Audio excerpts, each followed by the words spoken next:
반갑습니다. 이번 클라우드 컨퍼런스 세션 주제가 통상적인 AI 이런 쪽으로 많이들 후반 세션들이 다 얘기가 되고 있는데요. 저는 이런 AI 서비스가 수행되는 그런 클라우드 환경, 그리고 온프라미스 환경에서부터 클라우드, 그리고 앞서서도 말씀드렸던 쿠버네티스 환경, 즉 컨테이너 기반으로 되어 있는 환경에 대해서 보안 부분을 어떻게 챙겨가야 될지에 대해서 조금 같이 생각해보는 시간을 좀 가지려고 합니다. 과연 클라우드 환경에 AI 서비스부터 굉장히 확장성 있고 가용성 있는 그런 서비스들을 많이 올리는데요. 과연 클라우드 환경은 좀 더 안전할지에 대해서도 같이 생각해보는 시간을 가지려고 합니다. 네, 일단 목차는 2024년에 어떤 사이버 보안 이슈가 좀 있었는지 살펴보고요. 그 다음 2025년에는 어떤 이슈들이 좀 핫탑 이슈로 올라올지 보안 전망에 대해서 간단히 살펴보고 인프라 변경에 대해서도 한번 훑어가면서 일반적으로 온프라미스 환경에서부터 클라우드의 VM 환경에서부터 컨테이너 환경까지 이제 변천사에 따라서 어떤 유형들이 있는지도 함께 좀 보도록 하겠습니다. 그리고 마지막으로 그 변경되는 서버 워크로드 환경에서 대응은 어떻게 가지고 가야 될지에 대해서도 간략히 말씀을 드리도록 하겠습니다. 네, 2024년 주요 사이버 보안 이슈라고 보시면 될 것 같으세요. 좀 굵직한 내용만 조금 그래프로 나타내 봤는데 23년의 10월에 국제 사법기관 간의 공조로 인해서 굉장히 코어를 통해 가지고 랜섬웨어 그룹 중에 락빗이라고 굉장히 악명 높은 공격 그룹이 있었습니다. 그런 락빗 공격 그룹을 체포하는 데 성공해 가지고 좀 이슈가 됐던 사례가 있고요. 24년 3월에는 XGUtil이라고 들어보셨을 건데 그누 리눅스 쪽에서 압축 라이브러리를 굉장히 많이 활용하는 압축 라이브러리 유틸이세요. 근데 이 유틸 같은 경우에는 이제 오픈소스로 많이 채용을 해가지고 어플리케이션을 앱을 많이 만드시는데 유틸의 프로젝트 관리자에게 신임을 얻은 공격자가 기터브 쪽으로 접근을 해가지고 거기다가 백도어를 삽입해가지고 굉장히 많은 오픈소스 채용에 문제가 되었던 이슈가 있었습니다. 24년 5월은 여러분들께서도 뉴스로 접하셨을 텐데 저희 대한민국 대법원에 해킹 사건이 있었어요. 이 대법원 해킹 사건 같은 경우에는 북한의 소행으로 추정되는 라자루스 공격 그룹이라고 들어보셨을 겁니다. 그 라자루스 공격 그룹에 의해 가지고 해킹 사건이 일어났고요. 대법원 서버의 악성 코드가 약 2년 동안 계속 상주하면서 2년에 걸쳐 가지고 정보를 탈취해 가지고 1테라가 넘는 그 대법원 관련한 개인정보, 민감정보, 그리고 재정정보 같은 것들을 탈취한 사건이 있었습니다. 24년 7월에는 이때쯤이면 이제 코인 하시는 분들은 알겠지만 이제 코인이 점점 올라가지고 굉장히 코인 상승 시기였는데요. 그때 이제 세계적으로 암호화폐 거래소가 해킹이 증가돼가지고 이제 사용자분들이 굉장히 불안을 많이 떨었던 사건이 있었고요. 그리고 클라우드 스트라이크 BSOE 사건은 잘 알고 계실 겁니다. 비행기가 뜨지 않을 정도로 전광판이 모두 다 파란색으로 블루스크린이 떴던 사건인데요. 이 사건 또한 굉장히 큰 핫 이슈가 됐었죠. 24년 9월 거쳐서 이제 24년 10월에 이제 슬슬 AI를 통한 공격 그리고 해킹 이런 이슈가 생겨나는데요. 가장 기본적으로 발생하는 게 딥페이크 사기 사건이라고 할 수가 있겠습니다. 영상 통화를 하는 것도 믿을 수가 없고 영상 메시지를 보내는 것도 믿을 수가 없고 뭐 금융 어떤 임원의 회장의 그 영상 통화를 이제 조작해가지고 마치 그 회장인 것처럼 해가지고 사기 사건이 있었고요. 그리고 또 외국인 부부의 뭐 딸을 납치했다는 이런 사기 사건도 빈번하게 발생을 했었습니다. 24년 공격이 들어온 거를 간단하게 살펴보면 저희 안랩 서트 리포트에서 발췌한 거고요. 가장 많은 공격은 탑3를 보게 되면은요, 일단 예상치 못한 인젝션 공격, 그리고 두 번째로는 정보 탈취, 수집 공격이고요. 세 번째는 데이터 구조를 훼손하는 공격입니다. 인젝션 공격을 잘 아시는 것처럼 예상치 못한 값을 입력해가지고 값 검증 절차가 허술하거나 굉장히 부실하게 되어 있는 경우에 예상치 못한 값을 입력해서 이제 그 입력된 값에 대해서 리턴을 이제 의도치 않은 리턴을 받고 악의적인 기능을 수행하는 공격 방식이라고 보면 되시고요. 그 옆에 이제 정보 수집 공격은 능동적이거나 수동적으로 정보들을 수집해서 해당 시스템에 타깃을 설정해가지고 거기서 정보를 수집해서 해킹이나 공격을 하기 위한 그런 초기 탐색 공격 유형의 공격 방식이라고 보시면 되시고요. 그리고 세 번째 데이터 구조의 훼손 부분은 뭔가 어플리케이션이나 뭔가 프로그램이 설치해서 뭔가 데이터를 처리하려면 적절한 포맷으로 처리가 되어야 되는데 이 포맷이 정기 포맷을 따라가지 않고 데이터가 훼손되고 변조가 되어서 이것도 예상치 못한 프로그램의 정합성이나 무결성을 깨트려서 악의적인 기능을 수행하는 그런 공격 방식이라고 보시면 되겠습니다. 이런 세 가지 굉장히 유행하는 공격 방식이 산업군별로 이렇게 또 통계를 내보면요. 역시나 예상치 못한 인젝션 공격이 가장 탑을 이루고요. 특히나 산업군 중에 보험이나 중공업 산업군 중에서 이런 인젝션 공격이 굉장히 빈번하게 발생하는 것을 확인하였고요.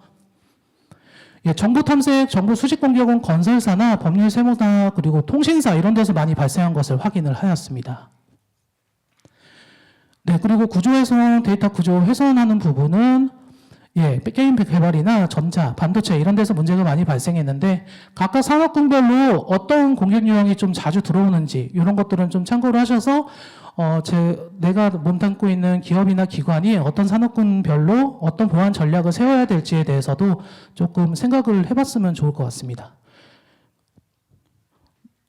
네, 이제 2025년의 사이버 위협 전망입니다. 크게 5가지를 뽑았는데요. 최근 워낙 생산형 AI도 계속 증가가 되고 있고 고도화가 되고 있고 개발이 되다 보니까 역시나 악성 코드 제작자에서부터 공격자들은 AI 기반으로 공격하는 게 증가되는 것을 확인을 했고요.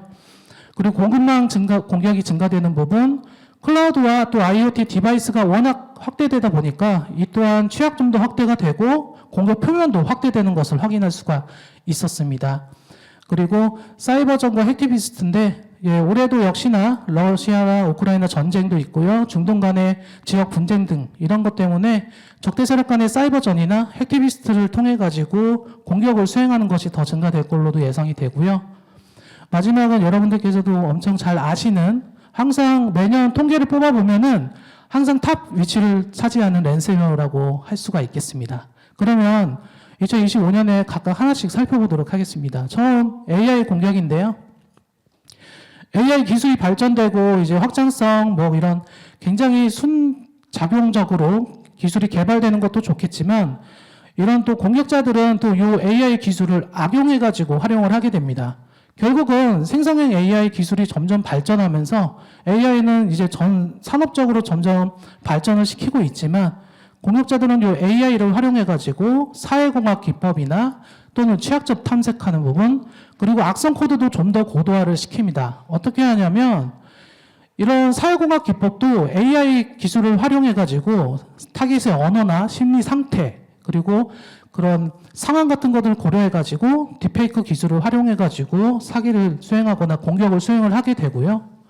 취약점을 찾는 것도 AI를 활용하면 보다 민첩하게 취약점을 찾아가지고 공격에도 활용할 수가 있고 또한 악성 코드 또한 이제 백신이나 이런 AI 기반의 보안 솔루션에서도 탐지되지 않도록 하는 회피형 악성 코드를 개발하는데 AI를 공격자분들은 잘 활용을 하고 있다는 걸 알 수 있었습니다. 그리고 두 번째는 서플라이 체인 어택, 공급망 공격 부분인데요. 최근에는 이제 AI 기반의 서비스도 구현이 되고 쿠버네티스 환경에 이제 노드 기반의 이제 파드가 올라가고 이렇게 하다 보면은 이제 컨테이너 이미지를 개발하는 데 있어서 이제 오픈 소스나 또는 타사 소프트웨어, 오픈 소프트웨어를 채용해 가지고 개발을 많이 합니다. 그 이미지가 개발이 되게 되면은 그 이미지 또한 오픈 소스 활용이 점점 증가되고 소프트웨어 쪽으로 활용을 하다 보니까 그 취약점을 그대로 승계해 가지고 컨테이너, 즉 프로덕션 환경에도 구동이 되는 케이스가 점점 증가가 되고 있기 때문에 이런 게 이제 소프트웨어 공급망의 공격으로 점점 발전하고 있다는 것을 예상할 수 있었고요. 세 번째는 잘 아시는 클라우드와 IoT 확산에 따라서 공격 표면이 확대되는 부분인데 이쪽 또한 기업과 기관들이 점점 클라우드 환경도 늘어나게 되고 그리고 또 멀티와 하이브리드 클라우드 환경이 늘어남에 따라서 이제 클라우드 취약점을 노린 공격이 증가되는 부분, IoT 디바이스 수가 320억 개를 넘어서고 있다고 합니다. 그만큼 디바이스, 클라우드와 연결된 디바이스까지 더해져 가지고 점점 공격 표면이나 취약점이 확대된다는 것을 예상하고 있습니다. 뭐 러시아 우크라이나 전쟁이나 중동 전쟁처럼 적대 세력 간의 사이버 공격도 점점 AI를 활용해서 딥페이크 기술의 발전으로 해가지고 좀 더 파괴적이고 좀 더 치명적인 이런 공격 캠페인을 이용을 하는 거. 그리고 또 정치적이나 사회적 이슈, 뭐 저희 나라도 요즘에 정치적 이슈가 많은데 그런 것들을 이용해가지고 해킹 활동을 펼치는 해티비스트 활동도 점점 늘어날 것으로 예상이 되고 있습니다. 랜섬웨어는 항상 탑 위치에 링크가 되는 것 같습니다. 랜섬웨어 같은 경우에는 이제 사용자분들의 인식도 굉장히 높아졌고, 워낙 이제 좀 이제 견제심도 높아졌고, 특히나 각 국가의 법 집행 기관이나 수사기관에서 굉장히 이 부분을 타이트하게 쪼고 있어요. 그러나 공격자들은 다크웹에서도 이제 랜섬웨어는 포화 상태이기 때문에 공격자들은 이런 거를 보다 얼마나 그 타격 치명적으로 엔드포인트에 영향을 미치고 그리고 탐지되지 않고 흔적 없이 사라지게 해가지고 돈을 벌 수 있는지 이런 공격자들의 기법이 점점 고도화되고 점점 표적 공격이 증가될 것으로 예상이 되고 있습니다. 이렇게 5가지가 이제 올해 좀 더 활성화되고 타겟팅 돼가지고 좀 더 확대될 공격 탑 5로 뽑혔고요. 인프라 변천사는 간단하게 말씀드리면 잘 아시는 내용이시잖아요. 뭐 풍수지리가 좋고 그리고 항원 항습이 잘 되고 전기가 잘 통하는 IDC 센터에 규격화된 렉에다가 서버를 꽂아가지고 온프레미스 환경이 운영이 되고 있고 현재도 많이 운영되고 있으세요. 그 상황에서 좀 더 자원을 효율적으로 사용하기 위해 VDI, 하이퍼바이저 위에 게스트 OS를 올려가지고 활용을 하는 환경에서 그 다음에 클라우드 서버 인프라로 환경이 지금 또 증가가 되고 있죠. 확대가 되고 있습니다. 여기서 클라우드 네이티브 트랜스포메이션의 변화가 또 일어나게 되겠죠.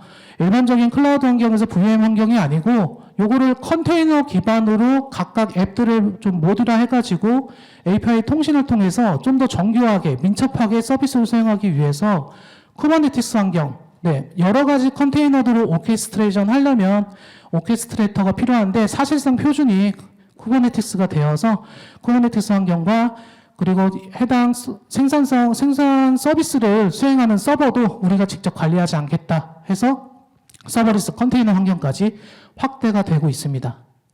즉, 기존에 저희가 운영해왔던 온프레미스 환경에서부터 쿠버네티스 환경과 서버리스 컨테이너 환경까지 클라우드 또는 프라이빗 클라우드 여러 환경에서 기업들은 서비스의 중요도, 민감도, 그리고 보수성이 있는 서비스는 물리 서버 쪽에 구성을 하시고 좀 대고객 서비스나 대국민 서비스나 좀 더 민첩성, 확장성을 요구하는 서비스는 쿠버네티스 환경 그리고 클라우드 환경에 올리는 이런 하이브리드 운영 환경이 점점 증가가 되고 있죠.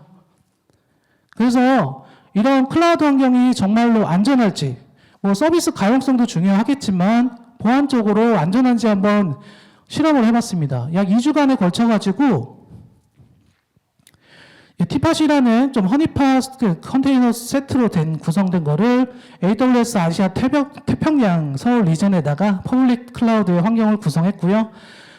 약 2주간 테스트했는데 공격 건수가 180만 건이 넘게 진입이 되었습니다.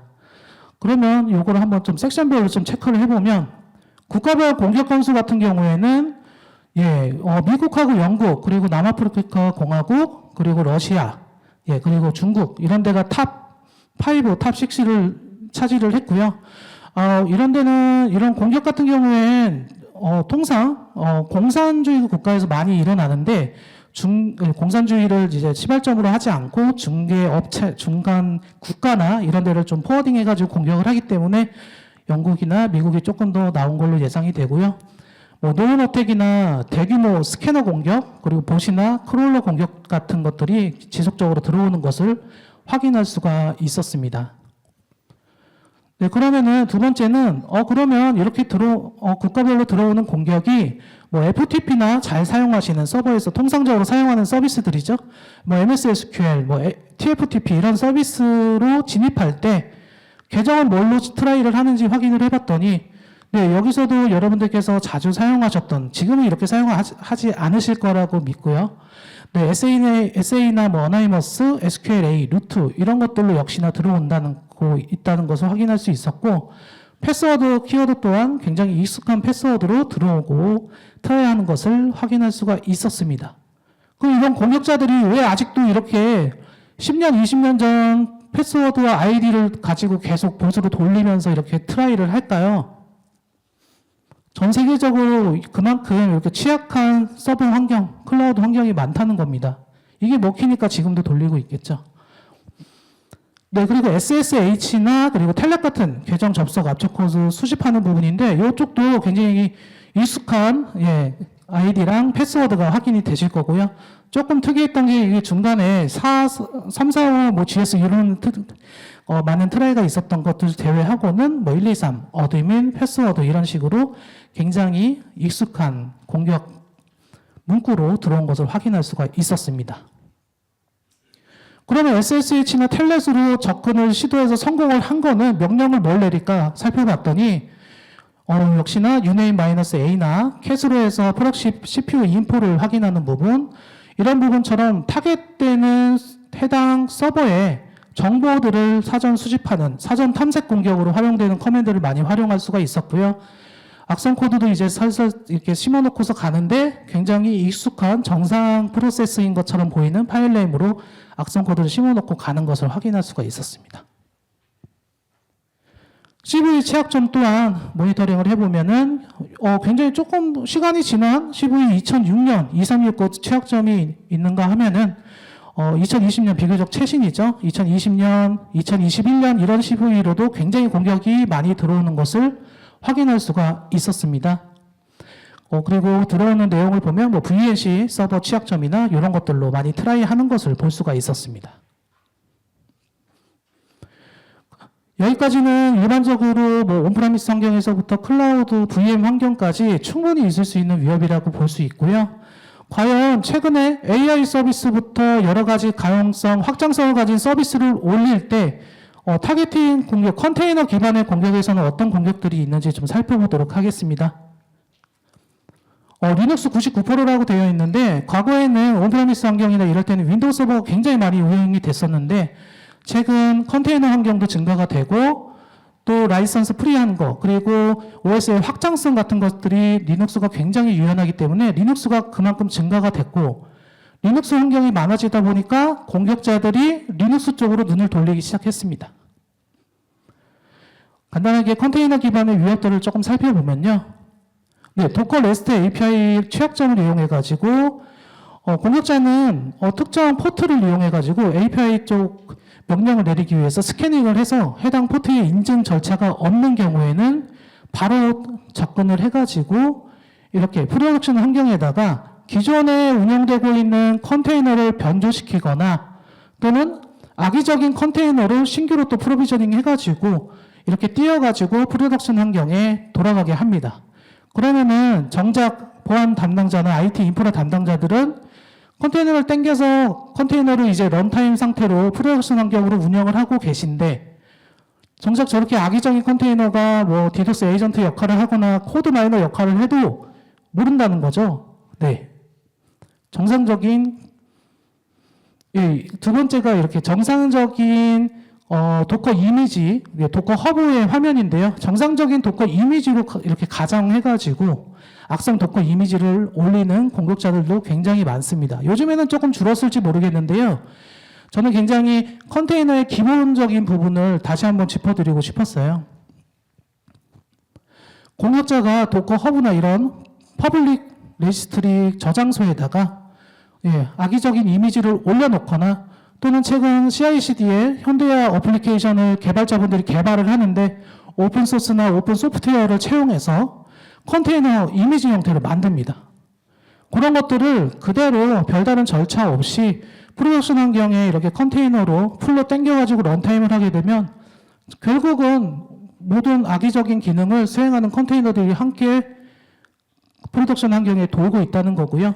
공격자 입장에서는 정말 편하게 하는 거죠. 여기다가 변조된 이미지를 하나 살짝 올려놓으면 알아서 사용자분들이 다운로드 받아가지고 여기다 하게 되니까요. 네, 그리고 뭐 계정에 대한 정보를 GitHub이나 뭐 도커 허브에 이렇게 올려가지고 취약점이 발생하는 경우도 있고, 또 도커를 자격증명을 활용할 때 도커 파일을 활용하는데 여기에 또 자격증명 파일이 명시가 되어 있거나 해당 자격증명 파일의 노출로 인해서 발생하는 경우도 많이 발생했었습니다. 앞에서 잠깐 리눅스 환경이 많아졌다고 했잖아요. 네, 그러다 보니까 윈도우즈 환경이 굉장히 고도화가 윈도우 환경보다 리눅스 환경이 늘어나다 보니까 굉장히 심플하게 윈도우 악성 코드를 포팅해서 리눅스 환경으로 변경하는 이런 사례가 발생을 하고 있고요. 고랭 랭귀지라는 그런 크로스 플랫폼 지원 언어 이쪽을 활용하셔도 바로 윈도우 플랫폼에서 구동되고 있는 악성 코드나 프로그램들을 리눅스나 맥OS로 바로 전환을 할 수가 있습니다. 그만큼 악성 코드 공격자는 굉장히 손쉽게 리눅스 플랫폼에 구동되는 악성 코드 사례거든요. 이런 식으로 굉장히 쉽게 돌려가지고 자기가 원하는 악의적인 기능을 수행할 수가 있겠죠.